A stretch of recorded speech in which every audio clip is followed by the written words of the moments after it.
কখনো সেভেন সিস্টারকে বিচ্ছিন্ন করার হুঁশিয়ারি, কখনো বা ভারত ভেঙে গ্রেটার বাংলাদেশ তৈরির স্বপ্ন। বর্তমানে এটাই পদ্মাপাড়ের বিনোজির চিত্র।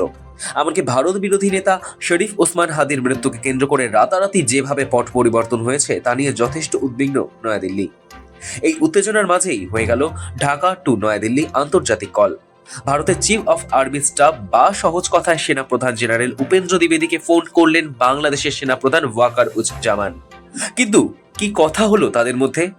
এক সর্বভারতীয় সংবাদ মাধ্যমের প্রতিবেদন অনুযায়ী বাংলাদেশে থাকা সমস্ত ভারতীয় সম্পত্তি নিরাপদে রয়েছে বলেই জেনারেল দ্বিবেদীকে জানিয়েছেন বাংলাদেশের সেনাপ্রধান। অশান্ত বাংলাদেশ নিয়ে অভিযোগ উঠছে, ইউনূস প্রশাসনের নিষ্ক্রিয়তার জেরেই পরিস্থিতি এতটা ভয়াবহ আকার নিয়েছে। প্রশ্নের মুখে সে দেশের নির্বাচন। ভারত বারবার সে দেশে গণতান্ত্রিক পদ্ধতিতে নির্বাচনের ওপর জোর দিয়েছে, স্বচ্ছ নির্বাচনের প্রতি দায়বদ্ধতার কথা জানিয়েছে। যদিও বাংলাদেশে জাতীয় নির্বাচনে আগ্রহ ছিল না উপদেষ্টা সরকারের প্রধান মোহাম্মদ ইউনূসের।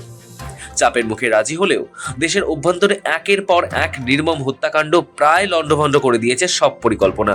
ভারতের সঙ্গে বাংলাদেশের ঐতিহাসিক সম্পর্কের বহু নিদর্শন ছড়িয়ে রয়েছে দেশ জুড়ে।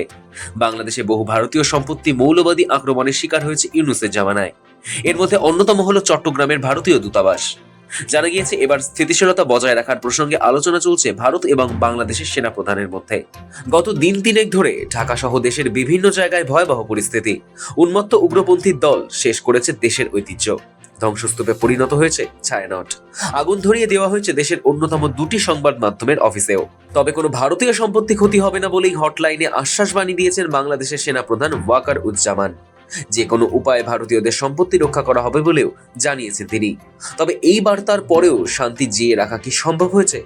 স্থানীয় সূত্রে জানা গিয়েছে, ময়মনসিংহের দীপু চন্দ্র দাসের হত্যার পর আক্রান্ত হয়েছেন আরও সংখ্যালঘু হিন্দু। অনেকেরই জমে মানুষে টানাটানি চলছে। এই অবস্থায় দুই দেশের সেনাপ্রধানের আলোচনা অত্যন্ত গুরুত্বপূর্ণ। ইউনূসের জামানায় কাছাকাছি এসেছে বাংলাদেশ পাকিস্তান। সেই অবস্থায় বাংলাদেশে থাকা ভারতের সম্পত্তি রক্ষায় সেনাপ্রধানের বার্তার মধ্যে আসলে ইউনূস বিরোধিতার প্রচ্ছন্ন সুর খুঁজে পাচ্ছেন অনেকেই। ব্যুরো রিপোর্ট, সময়, কলকাতা।